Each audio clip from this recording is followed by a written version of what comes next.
thought I'd try something different today. I'm in rural Herefordshire, one of the many Shire counties in the UK, and I just thought I would deal with the topic of rural or urban living. Now, this is a topic that sometimes comes up in academic writing. What are the advantages perhaps of living in an urban environment? In other words, on the edge of a town or city. And what are perhaps the benefits of living in a rural setting, which is like this countryside location. And there are, of course, benefits and disadvantages to both. But you might want to think about that and how you would describe your own environment. Now, I actually do love the countryside, so I'm out on one of my favourite walks and actually trying to adapt the camera just so that you can see how very rural this location is. Now, there are definite advantages being able to get out into the countryside like this and enjoy nature. Obviously, there is far less pollution in our villages, air pollution anyway. Air quality is very good.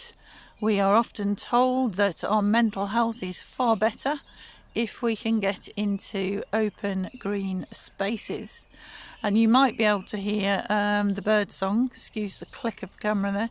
You might be able to hear the bird song, which is lovely. The birds seem to know that spring is on its way, even though you can see that most of the trees are leafless.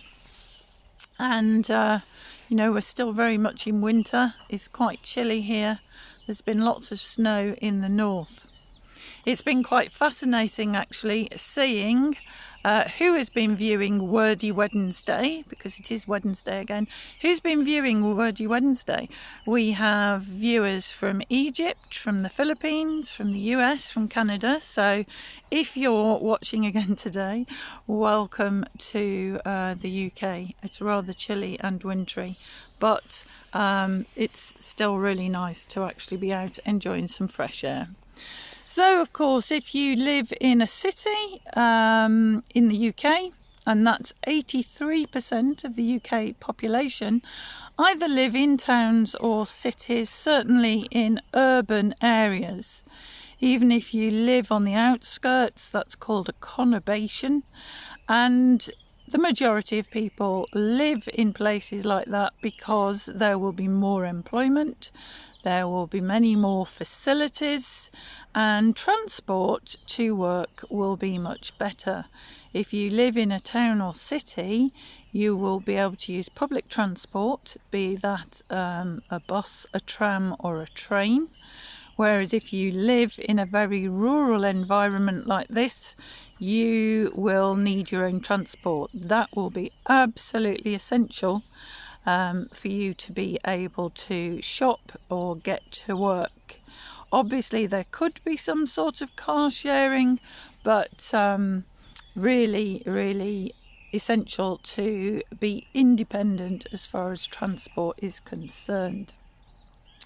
So there are obviously other advantages of living in the countryside, that you are likely to perhaps have a stronger sense of community and get to know your neighbours much more closely. But of course that can happen in towns and cities too. And it's probably more to do with the age group that you belong to, that you will make choices to live in a city because you want more facilities on your doorstep, like cinemas, theatres, cafes and restaurants. And then it tends to be that young families prefer to move to the countryside because they think schools will be smaller and their children might get more attention in their education. Or people who finished their working lives and retiring like to move out to the countryside where they have more space and again a greater sense of community. But living in such a rural environment can of course become a problem when you become older and infirm. Infirm is a word we use for people who are not physically fit and perhaps cannot live completely independently. And then of course you can feel very isolated or suffer isolation in a village environment where you cannot easily get out and you are no longer able to drive, and no longer finding the very limited, if any, transport services just do not meet your needs.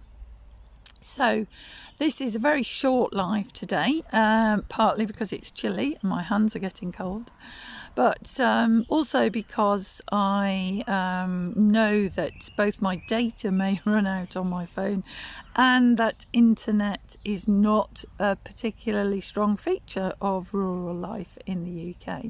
So I've kept this short and sweet, and I hope I have used some helpful vocabulary for you and perhaps got you thinking about how you would describe your environment and the positives and the negatives of living in that region of the world. So hopefully Wordy Wednesday has helped you with some topic vocabulary. Remember, you can always play this through and try to pronounce things in a similar way to myself so that you practice English intonation and pronunciation, which will help your speaking test mark. Anyway, I will say bye for now, but hope you have learned something from this video. Thank you. Bye.